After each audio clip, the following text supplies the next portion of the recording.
আসসালামু আলাইকুম। আমার সংসার থেকে বলছি। এই যে দেখেন, এতদিন গরমের পরে আল্লাহর রহমতের বৃষ্টি আসছে।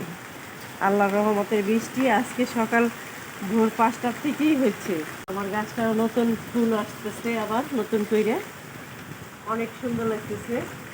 ফুল গাছটায় ফুল আসছে ঠিকই, কিন্তু আমার অনেক কি বই লাগছিল আম গাছে, কিন্তু আম গাছে আম আসে নাই। অনেক বৃষ্টি হইতেছে আলহামদুলিল্লাহ আজকে। দেখছেন কত বৃষ্টি, আমার ছাদে কত কোনো জায়গায় না কোনো জায়গায় আটকে গেছে, আমার পানি যাইতেছে না ছাদে। নাল আছে 2-3টে, এই যে দেখেন, দেখছেন বলছি না যে কোনো জায়গাটা না কোনো জায়গাটা আটকে রয়েছে, পানি যাইতেছে না। ছাদে অনেক পানি হয়ে গেছে, এই যে আটকে গেছে। সত্যি সত্যি মরিচ গাছের পাতা, এই গাছের পাতা, ওই গাছের পাতা এসে এই যে আটকে গেছে এখানটা। মা, ঘরে পানি ঢুকে গেছে মনে হয় মুরগির বাচ্চার।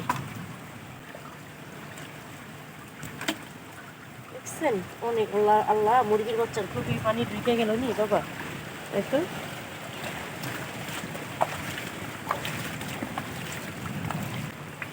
বলছি না যে 2-3টা জায়গা আছে পানি যাওয়ার, প্রতিটা জায়গা পাতা যাইয়া পাতা যাইয়া যাইয়া আটকে গেছে এবার।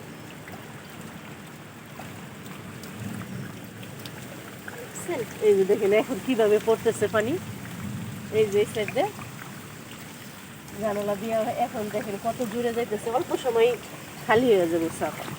ছাদে তো আসলাম, দেখলেন এই যে পরিষ্কার করলাম, পরিষ্কার করার পরে সুন্দর মতো এই যে পানি যাইতেছে এখানটা পাইবে।